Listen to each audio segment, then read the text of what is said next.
문화 콘텐츠 스토리 아시아를 잇는 인문 채널 대그니티 V. 논문 표절 얘기했잖아요. 저희. 굉장히 학구적이 돼가고 계세요, 피디님이. 너무 재밌어요. 문화예술에는 표절 말고도 오마주, 패러디 이런 게 있잖아요. 네네네. 논문에도 있나요? 오마주 패러디 같은 거 있을 수 있죠. 학술 논문에도. 표절과 패러디와 오마주가 뭐가 다른지를 명확하게 좀 이해를 하고 시작을 하면은, 네네. 표절은 우리가 지난번 영상에서 얘기했던 것처럼 원본을 밝히지 않는 거예요. 원본이 무엇인지를 밝히지 않은 상태에서 그냥 가져다가 마치 자기 것처럼 쓰는 거예요. 들키면 이제 이게 도둑질이었다라는 게 들통이 나는 거죠. 패러디는 원본을 누구나 다 알고 있어요. 패러디는 이 원본과 비슷하게 모방을 하는 거예요.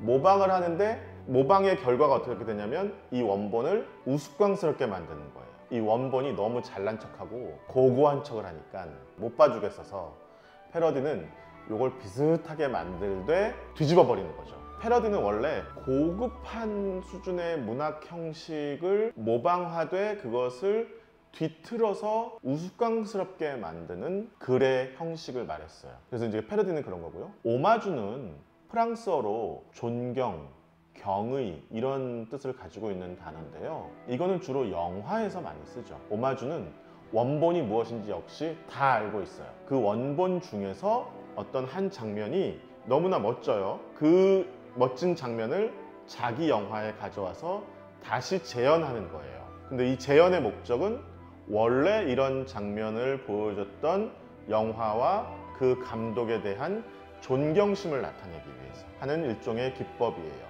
그러니까 패러디와 오마주는 둘 다 원본을 사람들이 다 알고 있다라고 하는 공통점이 있어요. 근데 패러디는 원본을 우스꽝스럽게 만들기 위한 모방의 작업이고, 오마주는 원본에 대한 존경을 표시하기 위한 모방의 작업이라고 얘기할 수 있겠어요. 패러디는 주로 문학에서 많이 쓰였고 오마주는 주로 영화에서 많이 쓰였어요.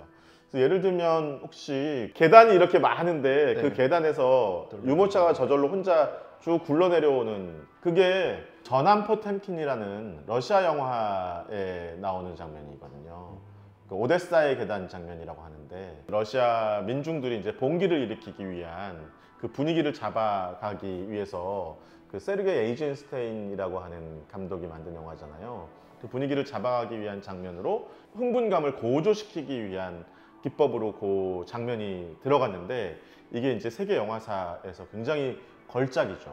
오데사의 계단 장면을 나중에 많은 감독들이 흉내냈어요. 근데 이제 사람들이 보기에는 그 오데사의 계단 장면은 너무나 유명한 장면이어가지고 다 알고 있거든요. 그래서 다른 영화에서 그런 장면이 나오면 저건 오데사의 계단에 대한 오마주다, 이렇게 이제 다 이해를 하는 것이죠. 마치 원본이 없는 것처럼 훔쳐올 수가 없는 거니까, 사람들은 다 알고 있으니까. 그래서 이제 주로 그렇게 글쓰기와 영화라는 측면에서 패러디나 오마주라는 말을 많이 쓰는데, 논문 같은 데에서도 뭐 예를 들면 그런 표현, 그러니까 남들이 다 알고 있는 뭐 논문의 제목이라든지 이런 것들을 가져와서 쓸 수도 있죠. 유명한 제목이 뭐 어떤 게 있죠? 이것도 영화와 관련된 글인데요. 프랑스 감독 중에 프랑스와 트리포라고 하는 감독이 있어요. 그분이 비평문을 하나 썼는데, 프랑스 영화의 어떤 경향이라는 글을 쓴 게 있는데, 이게 이제 엄청나게 유명한 글이에요.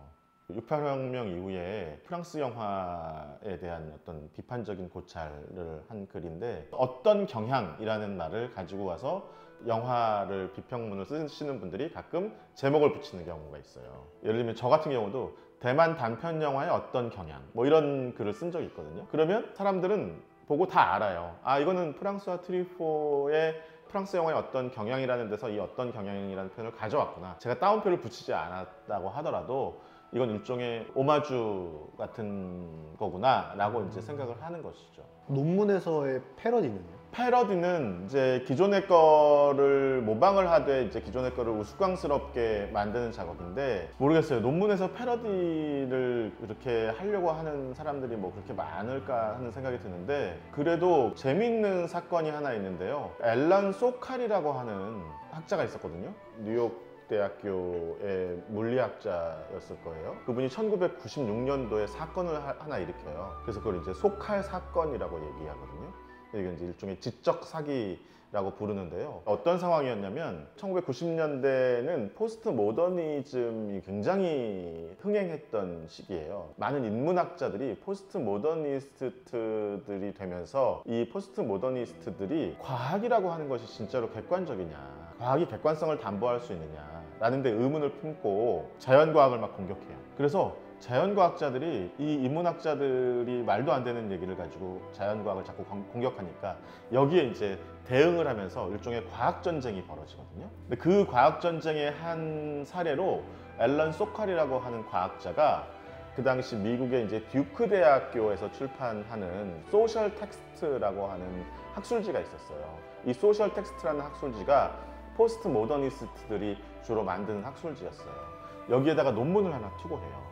이 논문이 가짜 논문이에요. 말도 안 되는 얘기를 그럴듯하게 포장만 해가지고 헛소리를 막 늘어놓은 거예요. 말도 안 되는 주석도 막 갖다 붙이고 겉으로 보기에는 그럴듯해 보이지만 실제로 그거를 읽어보면 과학자들이 보면은 말도 안 되는 헛소리를 갖다가 붙여놓은 거를 논문이라고 투고를 했는데 듀크 대학교의 소셜 텍스트 편집위원들은 이 논문을 읽고 너무 훌륭한 논문이라고 생각을 하고 실어준 거예요. 근데 그 논문이 발표되는 날 앨런 소컬이 다른 학술지에 링과 프랑카라고 하는 다른 학술지에다가 이 논문은 가짜 논문이라는 걸 밝혀요. 그래서 발칵 뒤집혔죠. 완전 바보 됐네요. 소셜 텍스트가 바보가 됐죠. 그래서 나중에 이그 노벨상 뭐 이런 것도 타고 그래요. 자연과학을 공격하는 포스트 모더니스트들을 함정에 빠뜨리려고 하는 지식계의 한 실험을 보여준 그런 사례로 남았죠. 그래서 이런 일들도 있었어요, 옛날에는. 나중에 그래서 앨런 소칼이 지적 사기라는 책을 써가지고 또 유명해졌죠. 그래서 이제 학계에서는 논문을 가지고 패러디를 하기에는 조금 쉽지 않죠. 그쵸, 부담스러워. 네, 굉장히 부담스럽죠. 모욕이잖아요.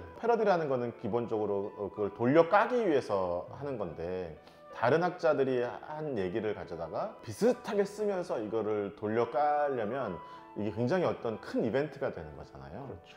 그러니까 이제 큰 맘 먹고 하지 않으면 이거는 쉽지 않은 일인데 소칼 사건 같은 경우는 아주 그냥 작심을 하고 과학 전쟁의 와중에서 벌였던 일종의 사기극인 거죠. 데그니티 V.